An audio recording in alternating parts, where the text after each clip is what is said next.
আল্লাহ সুবহানাহু ওয়া তাআলার দরবারে লাখ কোটি শুকরিয়া যে মহান রব্বুল ইজ্জত আমাকে আপনাকে সুস্থ রেখে সুস্থতার দামত দিয়ে আজকে শাবান মাসের শেষ দিন।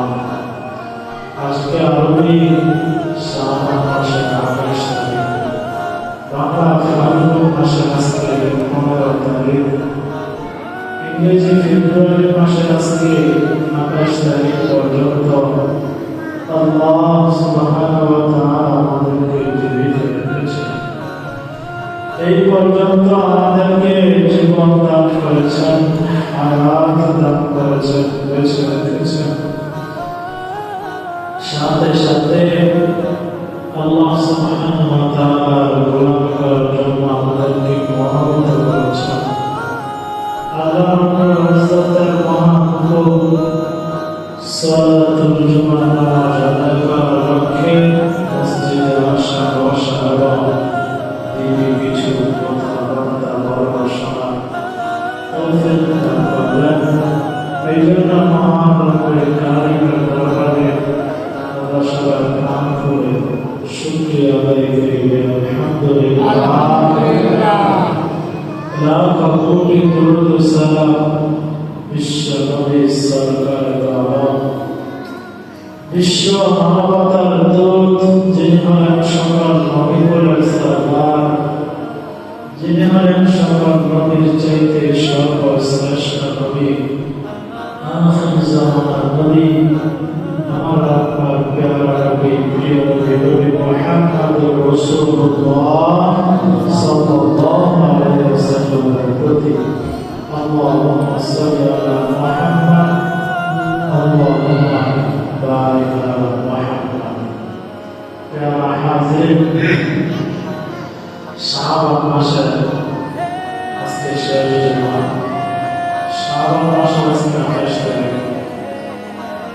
এই শাবান মাসের পরে যে মাসটা আমাদের সামনে অতি সামনে চলে এসেছে, এই মাসটা হলো রমজান মাস। 12 মাসের মধ্যে সর্বশ্রেষ্ঠ সর্বোত্তম মাস হলো এই রমজান মাস। যে রমজান মাসটা আমাদের সামনে চলে এসেছে আর মাত্র একদিন বাকি। যদি আগামীকাল শনিবার যদি সন্ধ্যাবেলা চাঁদ ওঠে, চাঁদ ওঠে অর্থাৎ এই শাবান মাস যদি 29 যায়, আগামীকাল সন্ধ্যা পর্যন্ত শাবান মাস 29 থাকে। যদি আগামীকাল সন্ধ্যাবেলা চাঁদ ওঠে তাহলে আমরা আসার সময় তারাবি করব, রমজানের সাহরি করব, পরের দিন সন্ধ্যা রোজা রাখবো, রবিবারে প্রথম রোজা। যদি আগামীকাল চাঁদ ওঠে, আর যদি না ওঠে পরের দিন ওঠে, যদি 30 যায় শাবান মাস, তাহলে সকাল থেকে কি প্রথম রোজা। তো এই রমজান মাস আমাদের সামনে চলে এসেছে।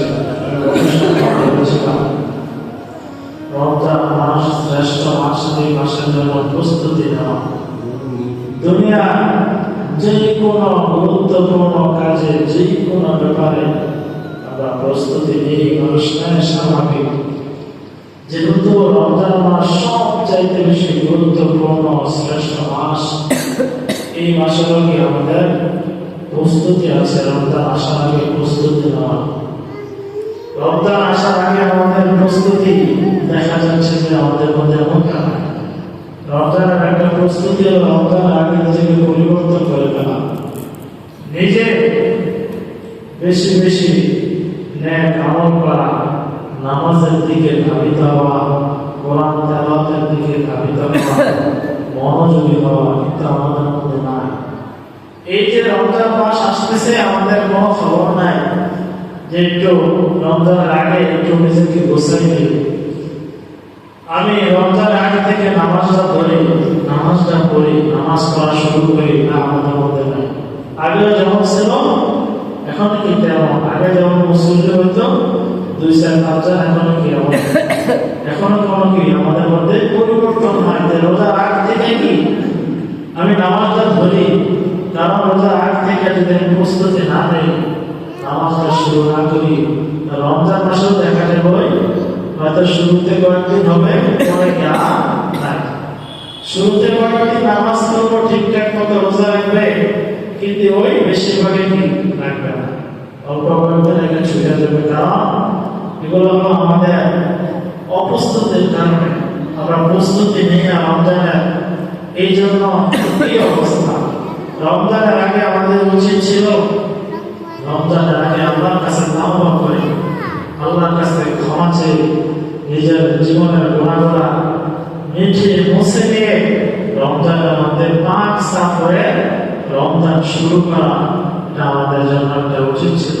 এই যে ইমানদারের জন্য এই রমজান মাস শ্রেষ্ঠ মাস আমাদের সামনে চলে এসেছে। আমি গত সপ্তাহ বলেছি কিছু প্রস্তুতির কথা, আরো অনেক রমজানের প্রস্তুতি আছে। একটা প্রস্তুতি হলো যে রমজান আসার আগে নিজের যত প্রয়োজন আছে সবগুলো, নিজের যত মার্কেট আছে, কেনাকাটা আছে, সব কিছু সেরে ফেলা। একজন ইমানদার মুসলমানের উচিত, পুরুষ ও মহিলা উভয়, যে রমজানে যাতে আমরা অন্য কোনো কাজ করা না লাগে, দুনিয়ার কাজ, নিজের প্রয়োজনীয় কাজ যেন করা না লাগে, মার্কেট করা লাগে, জামা কাপড় কেনা লাগে, আরো যা কিছু লাগে, একজন ইমানদারের উচিত রমজানের আগে এগুলো কেনাকাটা করে প্রস্তুতি হয়ে থাকা, যাতে রমজানে কি আমাদের সময়গুলো অপচয় করা না লাগে, মার্কেটে কি ঘন্টার পর ঘন্টা যেন আমাদের সময়গুলো লস করা না লাগে। একজন ইমানদার পুরুষ মহিলা কি এটা কর্তব্য। কিন্তু আফসোসের বিষয় আপনারা জানেন যে রমজান আসলেই, রমজানের শেষের দিকে দেখবেন বাজারের মধ্যে, মার্কেটের মধ্যে লোকের অভাব নাই। বিশেষ করে মা বোনদের মধ্যে অনেকে ঘন্টার পর ঘন্টা, সবাই আবার কিছু কিছু মহিলা ঘন্টার পর ঘন্টা এই দোকান পছন্দ হয়েছে না ওই দোকান পছন্দ হয়েছে না ওই দোকানে 2 টাকা বেশি, ওই দোকানে কম, এভাবে কি ঘন্টার পর ঘন্টা ওই কি বাজারে কি সময় কি একবারে শেষ করে দেয়। এমন ঘটনা ঘটছে এই গত রোজার আগের রোজায়, আপনাদেরকে বলছিলাম গত রোজার আগের রোজায় কেমন প্রচন্ড রমজানে প্রচন্ড রোদ ছিল, গরম ছিল, প্রচন্ড তাপ ছিল। এই রমজানে এক মহিলা 2 মাস 3 মাসের বাচ্চা করলে আমাকে করতে গেছে।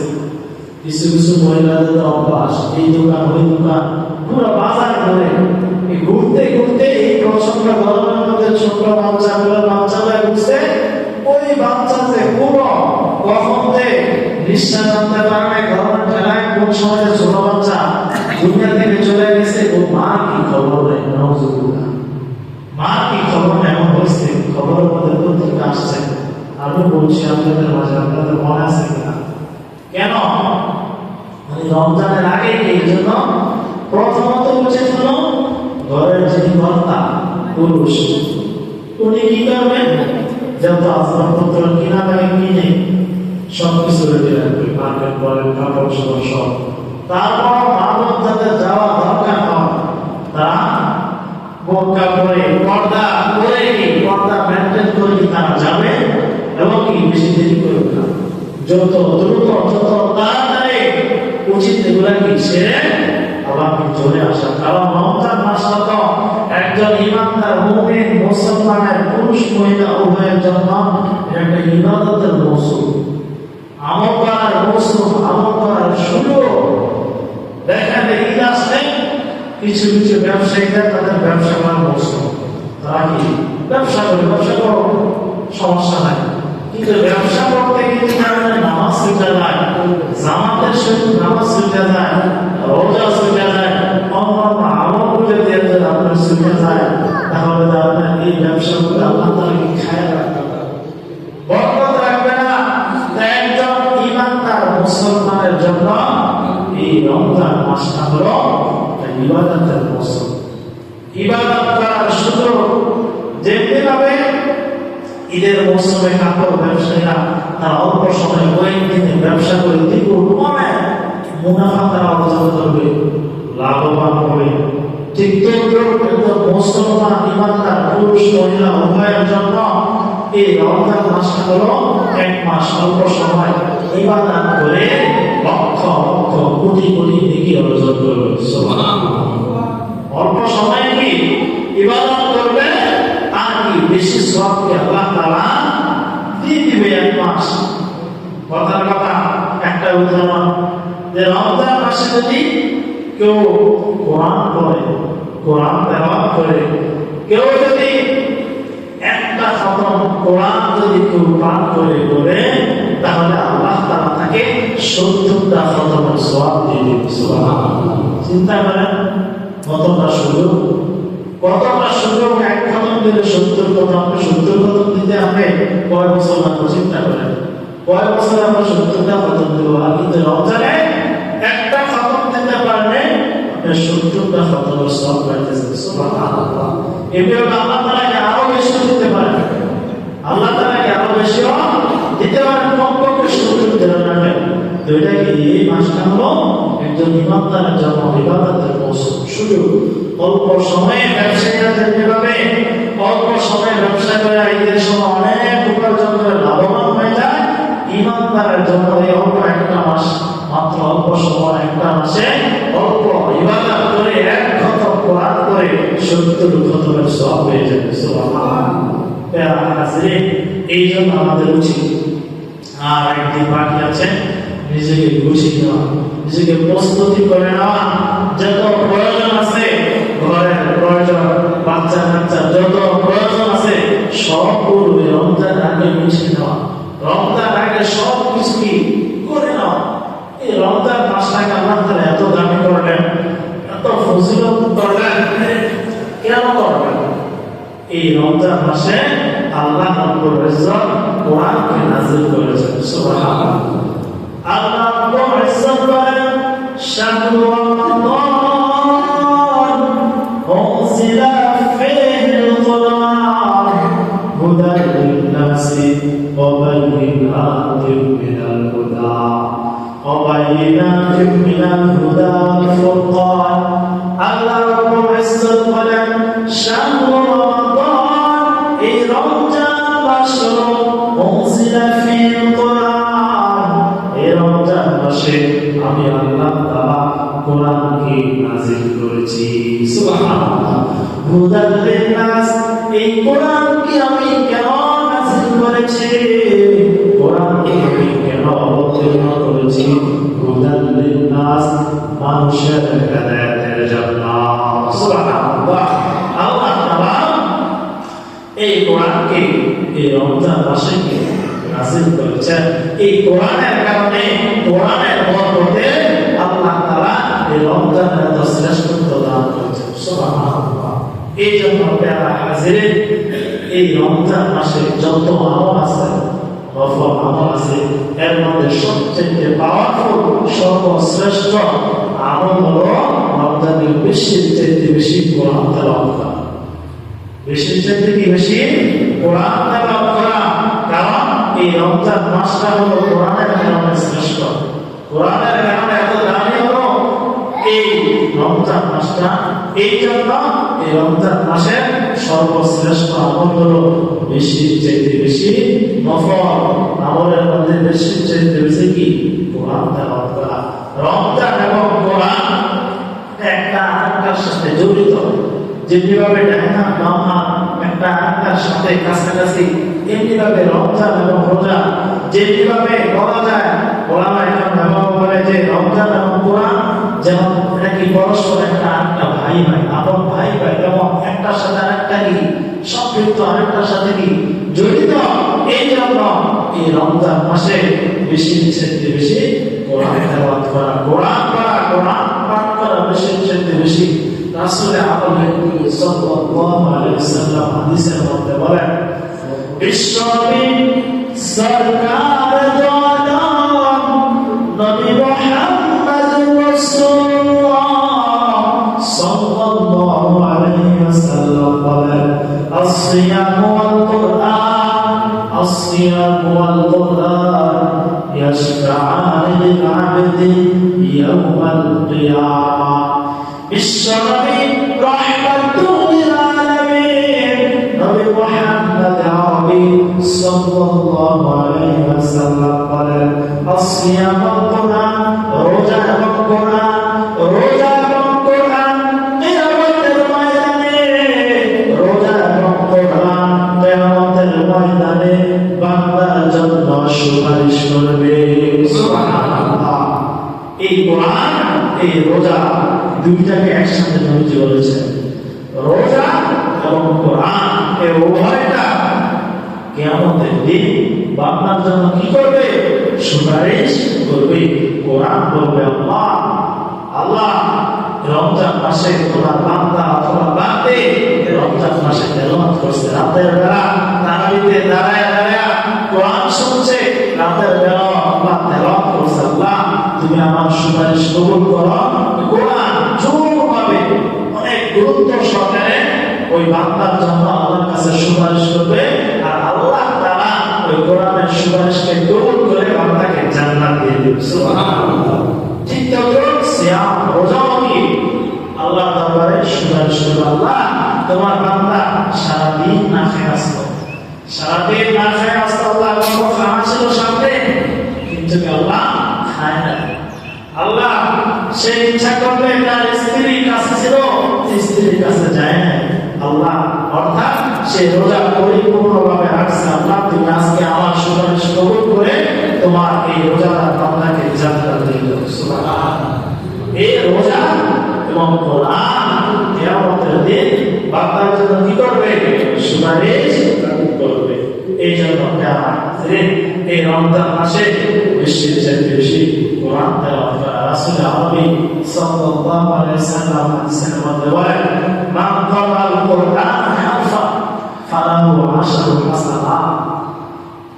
রাসূল আরবি বলেন, আমার যে উম্মত এই কোরআনের যে কোনো একটা অক্ষর পাঠ করবে, কোরআনের যে কোনো একটা অক্ষর যে উম্মত পাঠ করবে, ফালাহু আশরু হাসানাত, আল্লাহ তাআলা একটা অক্ষরের বিনিময়ে তার আমলনামায় 10টা নেকি দিয়ে দিবে। সুবহানাল্লাহ। একটা অক্ষর।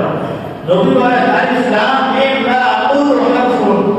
নবী বলেন যে আমি এটা বলি না যে আলিফ লাম মিম এটা একটা হরফ, এটা আমি বলি না।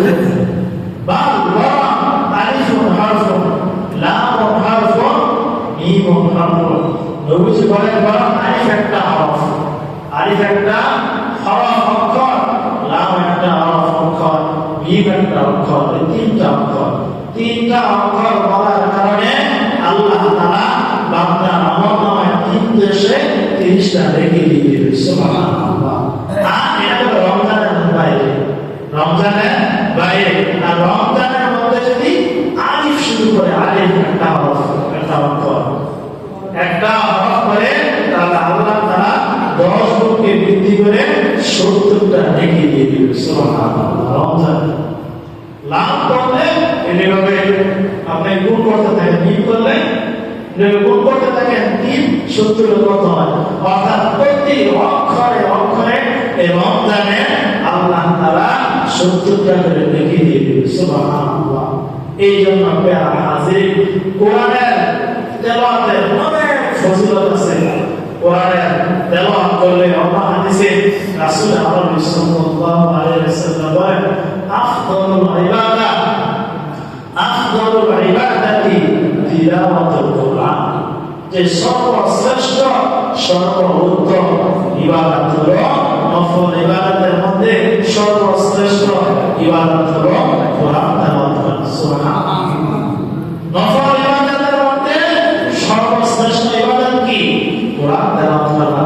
দেখবেন আল্লাহ রাসূল সাল্লাল্লাহু আলাইহি ওয়াসাল্লাম হাদিসের মধ্যে আরো বলেন যে অনেক বান্দা আছে সবসময় কোরআন পড়ে, অন্য ইবাদত করতে পারে না, নফল সুবহানাল্লাহ সুবহানাল্লাহ 100 বার করতে পারে না, আলহামদুলিল্লাহ 100 বার করতে পারে না, বা নফল নামাজ পড়তে পারে না। অনেক মাদ্রাসার ছাত্ররা জমা করে তার নফল নামাজ পড়তে পারে না।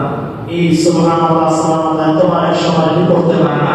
নবীজি হাদিসের মধ্যে কি বলেন যে আমার যে বান্দা সবসময় কোরআন পড়ার কারণে অন্যান্য নফল নামাজগুলো পড়তে পারবে না এবং অন্যান্য জিকিরগুলো তাসবিহগুলো পাঠ করতে পারবে না, কোরআন তেলাওয়াতের কারণে যা করতে পারে না সবগুলোর সব আল্লাহ তাআলা তার আমলনামা দিয়ে দিবেন। সুবহানাল্লাহ। কোরআন পড়ার কারণে এমন কি রাসূল আরবি বলেন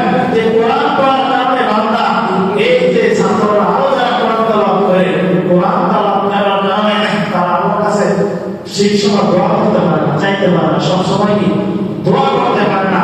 তারা কোরআন তেলাওয়াত করার কারণে, কোরআন তেলাওয়াত করে এই জন্য তারা না চাইলে কোরআন তেলাওয়াতের কারণে তাদের যত প্রয়োজন আছে আল্লাহ তাআলা সব কিছু পুরা করে দেবে। সুবহানাল্লাহ।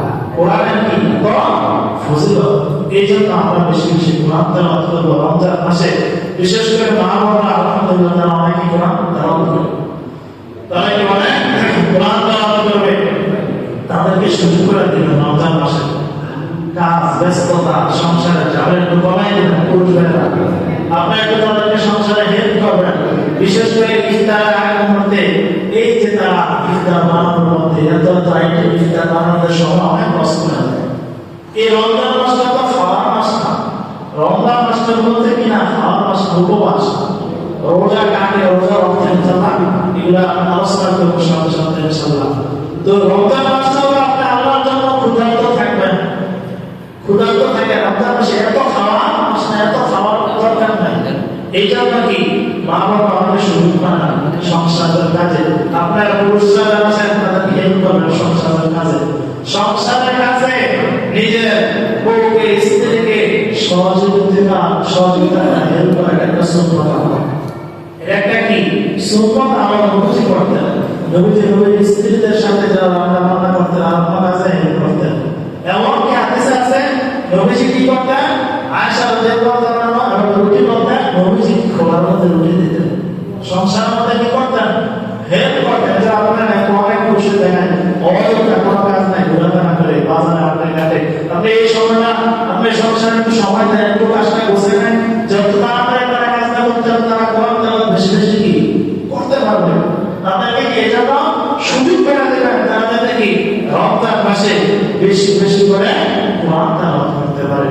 প্যারা হাসেন এই জন্য রমজান মাসে যত আমল আছে, যত আমল আছে নফল আমল, এর মধ্যে সবচেয়ে শ্রেষ্ঠ আমল হলো কি রমজান মাসে কোরআন তেলাওয়াত করা। আমরা কোরআন তেলাওয়াত করার চেষ্টা করব, যারা পারি, যারা পারি না তারা কি করব, তাদের উচিত কোরআন শিক্ষা গ্রহণ করা। কোরআন শিক্ষা গ্রহণ করার কারণ পৃথিবীর মধ্যে যত বই আছে, যত কিতাব আছে, সর্বশ্রেষ্ঠ কিতাব কি কোরআন। আল্লাহ যদি কিয়ামতের দিন আপনাকে ধরে যে বান্দা একটা কিতাব দিলাম, শ্রেষ্ঠ কিতাব, দামি কিতাব, এই কিতাবটা তুমি একবারও পড়বে না, একবার পড়ে কি পড়বে না, চেষ্টা করবে না শেখার জন্য, শেখার জন্য আল্লাহ যদি ধরে, তাহলে আমাদের কি উপায় থাকবে, উত্তর দিতে পারবো?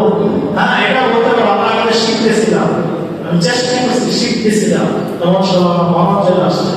তাহলে একটা উপায় থাকে যাইতে পারে, আমি শিখলাম না, শিখার চেষ্টা করলাম না, তাহলে আল্লাহ ধরে কি আমাদের উপায় থাকবে। এজন্য শিখার চেষ্টা করা।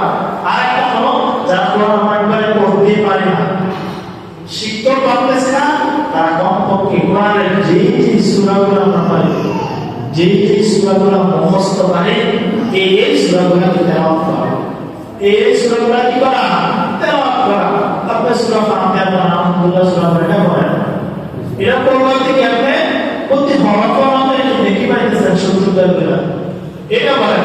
কুলহুল্লাহ সূরাটা পারি আমরা সবাই, কুলহুল্লাহ পড়েন, কুলহুল্লাহ কি পড়েন। আমি গত রমজানে বলছিলাম, আপনাদের মনে আছে কিনা, যে যারা কোরআন পড়তে পারে না তারা কমপক্ষে কুলহুল্লাহ সূরা আমল করেন, দৈনিক কমপক্ষে 100 বার পড়বেন। কয়শত বার? 100 বার। শাইখুল হাদিস আল্লামা আজিজুল হক রাহমাতুল্লাহ আলাইহি, বাংলাদেশের সবচেয়ে বড় শাইখুল হাদিস, যিনি 60 বছর লাগাতার বুখারী শরীফ পড়েছেন। আল্লামা মামুনুল হক সাহেব কি বাবা, মামুনুল হক সাহেব কি বাবা, শাইখুল হাদিস নামে সবাই জানে। এমন কোন আলেম নাই যে চেনে না। সবচেয়ে বড় শাইখুল হাদিস বাংলাদেশের, যিনি বুখারী শরীফকে লেখছে, বাংলা যেটা লেখছে, উনি কি সর্বপ্রথম বাংলাদেশে লেখছে। উনি এত বড় আলেম, এত বড় শাইখুল হাদিস, তোমার এত ব্যস্ততা, এত কিছু থাকার পর উনি দৈনিক 500 বার সূরা ইখলাস পাঠ করতেন। সুবহানাল্লাহ। এমন না যে কোরআন শরীফ পড়তেন না, কোরআন শরীফ পড়তেন, তারপর 500 বার দৈনিক উনি 500 বার সূরা ইখলাসের আমল করতেন। সুবহানাল্লাহ।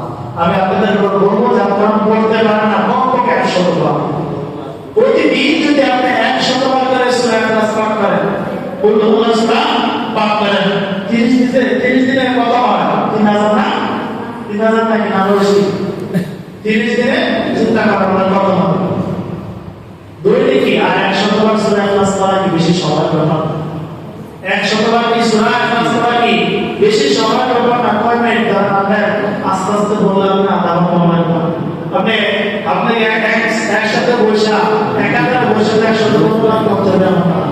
আপনি সকালবেলা ফজরের সময় 10 বার বলেন, ফজরের পরে 10 বার বলেন, আবার ঘুমাতে উঠে 10টা আবার 10 বার বলেন, জোহরের সময় 10 বার বলেন, আসরের সময় 10 বার বলেন, ইফতারের আগে 10 বার বলেন, ইফতারের পরে বলেন, এশার আগে বলেন, 10 বার বলেন, বা যতবার মিলে বা 100 উপরে বলেন, বেশি বলেন। আমি আপনাদের এমনি বললাম আর কি, কমপক্ষে 100 বার পড়া চেষ্টা করবেন সূরাতুল ইখলাস। আর যদি আমরা বাড়িতে এমন জায়গায় কোরআন তেলাওয়াত করে কোরআন শুনবো, কোরআন শোনার চেষ্টা করবো, কোরআন কোন জায়গায় কোরআন পড়তেছে বা আপনার নাতি বা আপনার ছেলে বা কোনো মাদ্রাসা আপনি গেলেন, ছাত্ররা পড়তেছে, আপনি কোরআন শোনেন।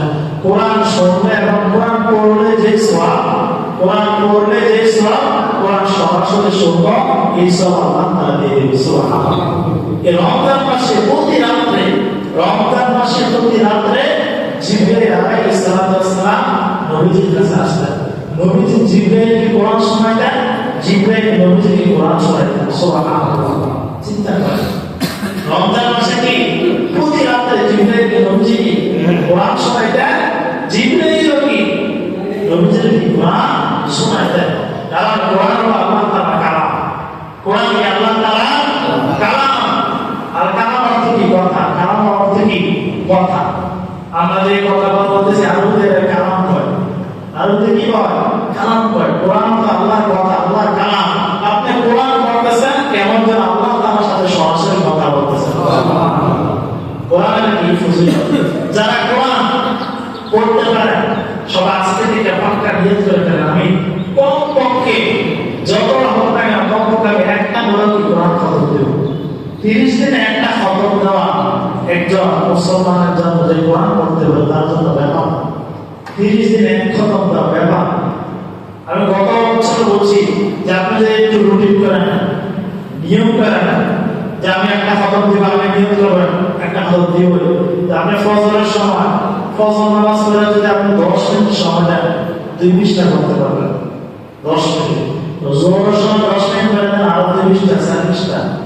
আসরের সময় কি আরো 10 মিনিট সময় দেন। আমি তো একটা মাত্র 10 মিনিট বললাম, আপনি আরো দিতে পারেন, আরো দিতে পারেন বেশি বা কম। 10 মিনিট প্রতি নামাজে, 5 ওয়াক্ত নামাজে যে আপনি 10 মিনিট করে দেন, প্রতি নামাজে যদি 2 পৃষ্ঠা করে 10 মিনিটে করেন, তাহলে কি আপনি 20 পৃষ্ঠা হয়ে যাবে। 20 পৃষ্ঠা হয়ে যাবে। 10 মিনিটে 2 পৃষ্ঠা করলে 20 পৃষ্ঠা কি হয়ে যাবে? 20 পৃষ্ঠা এক পা। কোরআন শরীফের হাফিজি কোরআনে 20 পৃষ্ঠা কি এক পা। দৈনিক যদি আপনি অল্প সময় 10 মিনিট সময় যদি আপনি তেলাওয়াত করেন, দৈনিক আপনার এক পা হয়ে যায়, তাহলে 30 দিনে কি আপনার এক খতম হয়ে যাবে। সুবহানাল্লাহ। এই জন্য আসলে কি আমাদের কি ইচ্ছা ইরাদা যে আমি কোরআন তেলাওয়াত করবো, একটা খতম দিবই, যদি এমন আমাদের ইচ্ছা থাকে, নিয়ম থাকে, তাহলে কি কমপক্ষে একটা খতম দেওয়া কি ব্যাপার। এই জন্য কি আমরা চেষ্টা করবো ইনশাআল্লাহ। কোরআনের অনেক ফজিলত আছে। যাই হোক, এই রমজান মাসে যত আমল আছে এর মধ্যে থেকে সর্বশ্রেষ্ঠ আমল হলো কোরআন তেলাওয়াত করা। দ্বিতীয় নাম্বার আমল হলো রমজান মাসে মানুষদেরকে রোজাদারকে ইফতার করানো। রমজান মাসে কি করা? ইফতার করানো। রাসূল আরবি সাল্লাল্লাহু আলাইহি ওয়াসাল্লাম হাদিসের মধ্যে বলেন, মান ফাত্তারা সাইফান কানা লাহু মাগফিরাতান লিযুনুবি। যে কেউ যদি কোনো রোজাদার ব্যক্তিকে ইফতার করে, তাহলে তার জন্য 3টা লাভ, 3টা ফায়দা। কয়টা লাভ? 3টা। এক নাম্বার, নবীজি বলেন কানা লাহু মাগফিরাতান লিযুনুবি। আপনি যদি কোনো রোজাদার, একজন রোজাদারকে ইফতার করেন, নবীজি বলেন আল্লাহ তাআলা তার জিন্দেগির তামাম গুনাহগুলো মাফ করে দেবেন। সুবহানাল্লাহ। ওয়াইতু রামাদান মিনান নার। দ্বিতীয় নাম্বার হলো যে আপনি যদি কাউকে ইফতার করান, তাহলে জাহান্নামীদের দৃষ্টি থেকে আপনার নামটা আল্লাহ তাআলা কেটে দিবে। সুবহানাল্লাহ। তৃতীয় নাম্বার, মৃত্যু আজেরি, অর্থাৎ ওই যাকে ইফতার করেন, ইফতার করানোর কারণে সে সারাদিন রোজা রেখে যে সওয়াব পাইল, আপনি যে ইফতার করলেন, এজন্য আপনার আমল নামা আল্লাহ তাআলা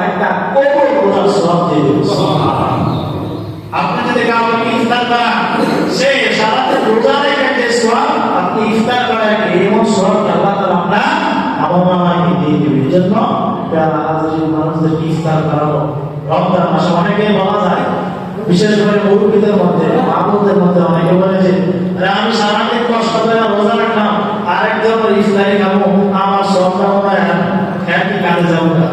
এমন আছে না? আমি গত বছর শুনছি এক মহিলা বৃদ্ধা হয়ে বোঝানো একটা বলছে, না এটা ভুল না, এটা কি ভুল না, আল্লাহর কাছে বলছে আমি আদেশের মধ্যে বলে হয় যে আই এমন পছন্দ না যে ইফতার বানাইলো এবং যে বড় ইফতার খাইলো তার মৃত্যু মাত্র কি সওয়াব কমবে না, মৃত্যু মাত্র কি সওয়াব কমবে না। কারণ আল্লাহ তাআলার কাছে কি সওয়াব কি কমতে আছে? কি কমতে আছে? কমতে নাই। আপনি ইফতার বানাইলেন কাউকে, সেই ইফতার করলো আলহামদুলিল্লাহ। এই হাদিসের মধ্যে আরো আছে, নবী বলেছেন সাহাবায়ে কেরামরা বলছে আমাদের তো সামর্থ্য নাই, সাহাবায়ে কেরামদের সামর্থ্য যারা গরিব ছিল, আমাদের তো অবস্থা নাই তাকে ইফতার করানো, সে সামর্থ্য নাই। নবীজি বলে তুমি যদি পারো তাহলে একটা খেজুর দিয়ে, এটা যদি না পারো কমপক্ষে এক ডোক পানি দিয়ে ইফতার করাও, তারপর আল্লাহ তাআলা তোমার আমলনামায় সেই সওয়াব দিয়ে দিবে। সুবহানাল্লাহ। ইফতার করার কত ফজিলত। এই জন্য কি আমরা মানুষদেরকে ইফতার করানো আমলটা কি করবো? অনেক গরিব আছে, অসহায় আছে, তাদেরকে কি ইফতার দেওয়া উচিত। রোজার আগে অনেক জায়গায় অনেক সংগঠন থাকবে, রোজার আগে অনেক জায়গায় দিচ্ছে, আমিও দিচ্ছি, মানে যে রোজার আগে কি ইফতার মানুষদেরকে দিতেছে, এভাবে ইফতার দেওয়া যায়। রমজান মাসেও কি অনেক জায়গায় আপনি বিভিন্ন মাদ্রাসায় যায় গরিব আছে তাদেরকে ইফতার করালেন, মসজিদে মুসল্লিদেরকে ইফতার করালেন, বা যে আত্মীয় স্বজন যারা আছে পাড়া প্রতিবেশী তাদেরকে দাওয়াত দেন, নিজের ঘরে ইফতার করালেন। অর্থাৎ প্রতি আপনি যতজনকে ইফতার করাবেন, আপনি কথা কথা মসজিদে সবাই ইফতারের দাওয়াত দিলেন, 50 জন আসলো, কথা 50 জন আপনার ইফতারে কি দাওয়াত গ্রহণ করলেন, 50 জন রোজা রেখে দিয়ে সওয়াব আল্লাহ তাআলা আপনার আমলনামায় সেই 50টা রোজার সওয়াবকে দিয়ে দিবেন। সুবহানাল্লাহ। এই জন্য হাজির রমজান মাসে মন থেকে মনটাকে আমরা পরিষ্কার করে খুলি, রমজান মাসে কিছু কি দান সদকা বেশি করি, আর যারা গরিব অসহায় বিভিন্ন যারা আছে তাদেরকে বেশি সাহায্য সহযোগিতা করার চেষ্টা করে। নবীজি রমজান মাসে এত বেশি দান সদকা করতেন যে হাদিসের মধ্যে আসছে যে প্রবাহমান বাতাস যেভাবে চলে দ্রুত গতিতে, এর চাইতে আরো বেশি নবীজি দান সদকা করতেন। সুবহানাল্লাহ। ইনশাআল্লাহ সামনে সপ্তাহ রমজান সম্পর্কে আলোচনা করবো। এই সপ্তাহে যা কিছু বললাম যে রমজান মাসে কি কোরআন তেলাওয়াত বেশি করার চেষ্টা করবো। 2 নাম্বার, অন্যদেরকে কি ইফতার করানোর চেষ্টা করবো। অনেকে মনে করে যে আরে যারা গরিব তাদেরকে শুধু ইফতার করলে সওয়াব, না, ভুল ধারণা। যারা গরিব অসহায় তাদেরকে ইফতার করা, তাদেরকে শুধু ইফতার করলে সওয়াব না। যে কোনো একটা রাষ্ট্র প্রধান হোক না কেন, রাষ্ট্র নায়ক হোক না কেন, তাকেও যদি আপনি ইফতার করাতে পারেন, তারপরে আপনার আমলনামায় সে সওয়াব দিয়ে দিবে। সুবহানাল্লাহ। আল্লাহ রাব্বুল ইজ্জত আমাদেরকে বোঝার ও আমল করার তৌফিক দান করুন। আমিন। ইয়া রাব্বাল আলামিন।